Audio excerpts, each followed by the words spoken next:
Welcome back. વલસાડના ધરમપુરમાં ધામધૂમથી શિવરાત્રીની ઉજવણી કરવામાં આવી રહી છે। ધરમપુરના વાંકલ ગામમાં 31 લાખ રુદ્રાક્ષથી 31 ફૂટ ઊંચું ભવ્ય શિવલિંગ બનાવવામાં આવ્યું છે। શિવલિંગના દર્શન માટે લોકો દેશ વિદેશથી દર્શન માટે અહીં આવી રહ્યા છે। ભવ્ય શિવલિંગના દર્શન કરીને લોકો આશ્ચર્યચકિત પણ થઈ રહ્યા છે। શિવલિંગ બનાવનારા બટુક વ્યાસે અલગ અલગ ગામોમાં શિવલિંગ બનાવી વર્લ્ડ બુક ઓફ રેકોર્ડમાં સ્થાન મેળવ્યું છે।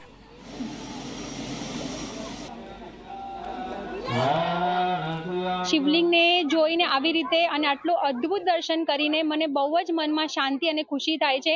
એવું લાગે છે કે જાણે શિવરાત્રી મેં જ અહીંયા ઉજવી હોય એવું મને પ્રસન્નતા થાય છે। મને બહુ અદ્ભુત ફિલિંગ્સ આવે છે મને અને એવું લાગે છે કે આવું બીજે ક્યાંય જ જોવા નથી મળ્યું મને। 31 ફૂટનો કરેલું છે તો જોવા માટે જોઈને તો એવું થાય કે આપણે આ જોયા જ રાખીએ।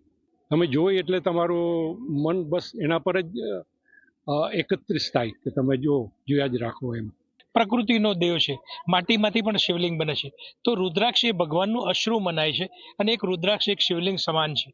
બટુકભાઈએ એની કલ્પના કરી અને એક એક રુદ્રાક્ષને જોડીને એ 31 લાખ રુદ્રાક્ષ ભેગા કરીને એક મહાશિવલિંગની સ્થાપના કે જેના પર એક લોટો જળ ચડાવવાથી 31 લાખ જે જળ ચડાવીએ એવું પુણ્ય મળે છે।